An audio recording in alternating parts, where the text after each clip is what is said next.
સરકાર દ્વારા ગૌરક્ષા માટે યથાશક્તિ પ્રયાસ કરે છે, પરંતુ સૌથી મોટું ફંડ આમ જનતા પૂરું પાડે છે। છેલ્લા 63 વર્ષથી ગાયોની રક્ષા માટે કુતિયાણા પંથકના લોકો નાટક રજૂ કરી મનોરંજન પૂરું પાડી ગૌ માતા માટે લાખો રૂપિયાનું ફંડ એકત્રિત કરે છે।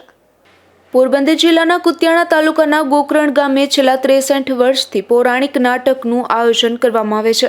આયોજનમાં નાના બાળકથી લઈ વૃદ્ધ સુધીના લોકો પોતે પોતાની કલાની રજૂઆત કરે છે। ગોકરણ ગામના લોકો દ્વારા છેલ્લા 63 વર્ષથી આ ભારતીય સાંસ્કૃતિક નાટક રજૂ કરવામાં આવે છે। આ નાટકને નિહાળવા માટે હજારોની સંખ્યામાં માનવ મહેરામણ ઉમટી પડે છે। આ નાટકની શરૂઆત ગોકરણ ગામના વૃદ્ધો દ્વારા 1956માં કરવામાં આવી હતી। શરૂઆતમાં નાટકોમાં લોકોને સાંસ્કૃતિક જળવાઈ રહે એવા હેતુથી આ નાટકની શરૂઆત થઈ હતી। એ સમયગાળામાં લાઇટ કે વાહનની વ્યવસ્થા ન હતી, તેથી વૃદ્ધો દ્વારા ગાડાઓ જોડી અને લોકોને એકઠા કરાતા હતા અને નાટક અંજવાળી રાત્રિ અને દીવાના માધ્યમ દ્વારા લોકો સમક્ષ રજૂ કરતા હતા। બાદમાં 1965થી જનરેટર દ્વારા લાઇટની સુવિધા ઊભી કરી નાટક પ્રચલિત કરવામાં આવતું હતું અને આ ગામના લોકો દ્વારા 1956થી આ નાટકની શરૂઆત થઈ ત્યારથી જ જુદા જુદા પાત્રના નાટકો રજૂ કરી તેમાં દહેજ પ્રથા નાબૂદી, બેટી બચાવો અભિયાન, યુવાધન વ્યસન મુક્તિ અભિયાન, સફાઈ અભિયાન, નારી સન્માન અને આ વખતે અંધશ્રદ્ધા નાબૂદીને ખૂબ મહત્વ આપ્યું છે।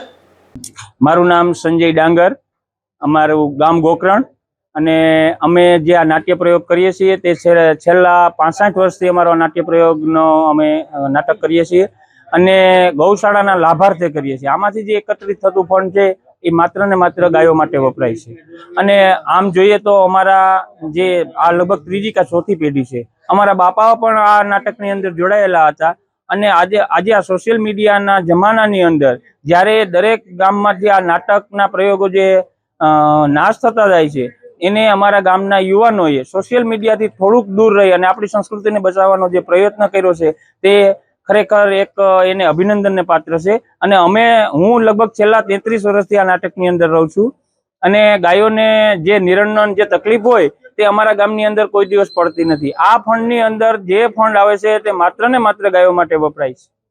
આ વર્ષે વીર મંગળાવાળા નાટક રજૂ કર્યું હતું। હાલમાં ગાયોના નામે અનેક ઝઘડાઓ જોવા મળી રહ્યા છે, ત્યારે ગોકરણ ગામની અંદર એક શીખ લેવા જેવું છે, કેમ કે આ ગામની અંદર વર્ષની અંદર માત્ર 2 દિવસ નાટકનું પ્રદર્શન કરી અને લાખો રૂપિયાનો ફંડ એકત્રિત કરે છે। ઉપરાંત સારા પ્રસંગો અને સત્સંગો દ્વારા ફંડ એકત્રિત કરી તમામ ફંડ ગાયોના ઘાસચારા માટે ઉપયોગ કરે છે। ગોકરણ ગામની અંદર એક પણ શેરીમાં કે નાખામાં રખડતી ગાય અને નંદી જોવા મળતા નથી। ગોકરણ ગામ દરેક ગામને અને ગૌશાળાને પ્રેરણા પૂરી પાડે છે।